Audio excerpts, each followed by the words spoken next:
and welcome back to Tabletop 24. We're back at the press preview event for UKGE. I'm here with Will from Wizkids. We've brought a couple of lines along to the press event.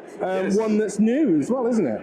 Yeah, so we have two full games set up here, both of which are new releases this year.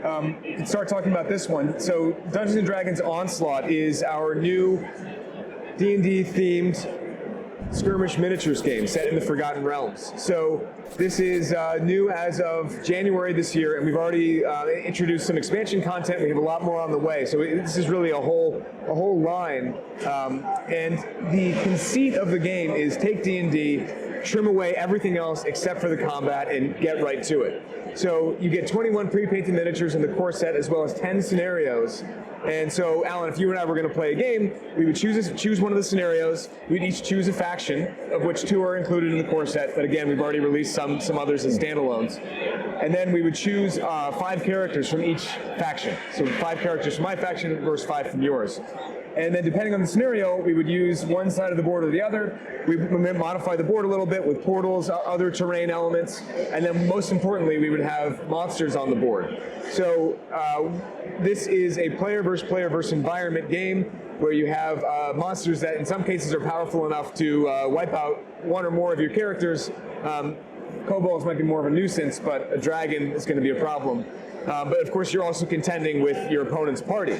And depending on the scenario, there are different objectives and point scoring conditions, so you might be incentivized to go after your opponent's party more or go for an objective more, but there's always the threat of, once your characters are knocked out, they're out.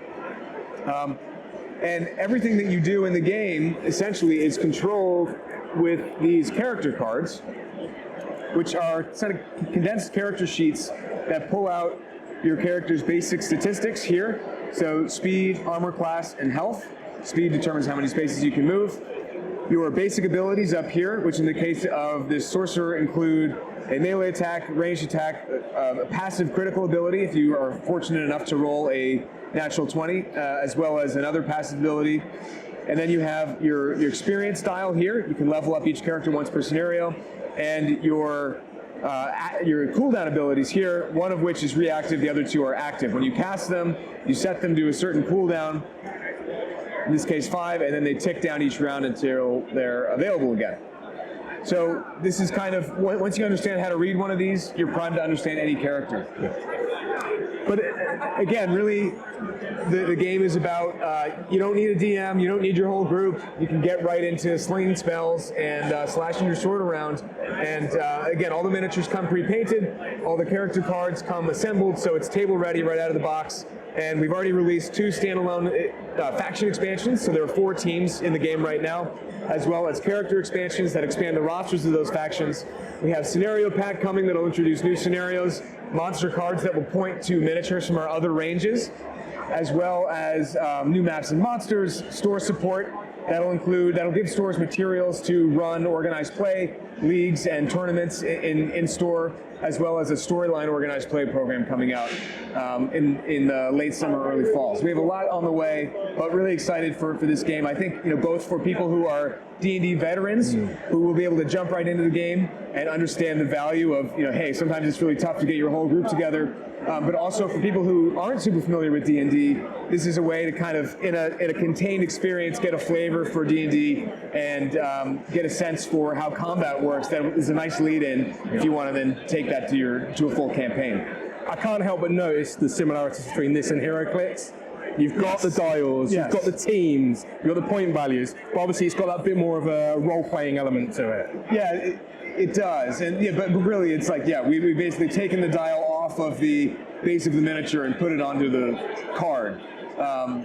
So, obviously we have a lot of experience with HeroClix, so we're able to use a little bit of that expertise. But yeah, I mean, it's its own distinct flavor.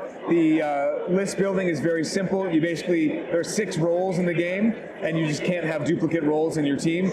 So there's no point values or anything. And then, as you said, there's a little bit more of a story. There are 10 scenarios here. 7 of them sort of form a loose narrative that you can sort of step through or pull out individual missions. And then there's capture the flag, deathmatch, and control point modes as well. Perfect. And then we've got the other title. Yeah, so Age of Heroes. So I'll just slide over here. So Age of Heroes is a medium weight Euro worker placement game set, of course, in the world of X-Men. So this isn't an exact setup, but sort of just more of a component spread that I did a little bit of setup. But basically, there are 3 missions in the game, which are 3 kind of variable setups that will determine the villains that are in the game, and doing damage to villains is the main way to score points. But essentially, you know, it's a worker placement game. You probably already understand exactly how it plays just from that. But there are a few unique features. Of course, you're each going to be playing as a pair, or in Magic's case, just her. But mostly you'll be playing as a pair of X-Men characters, and placing your workers on the board. You'll be adding action spaces, both up here to the Institute phase spaces, where you're mostly going around Xavier Mansion, collecting resources, playing event cards, etc., and preparing for your mission. And then in the mission phase, you'll be actually deploying your heroes out via the X-Jet to do damage to villains, and you will start by working your way through some minor enemies, progressing to lieutenants, and then the big boss of each game. But there are evolution cards that you'll be able to sort of add abilities as you play. The board's going to evolve a lot as players add new cards out. And I'll also note that there's additional variability in that. So the boards can either be played with the basic side, where there are only minor differences between them, or the advanced side, where everyone has a unique passive ability, as well as a differing number of evolution cards.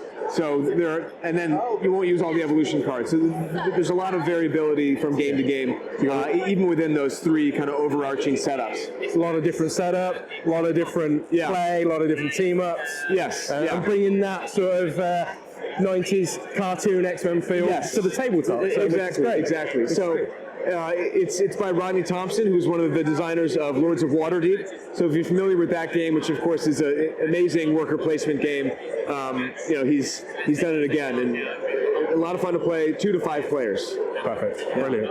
Well, thank you for your time this afternoon. Oh, thank you. Thanks for coming by. If you haven't done so already, check out the other videos on the channel. Check out the rest of the stuff from the preview. Check out these guys as well, and the 2 games that we've seen here. And we'll catch you next time. Take care.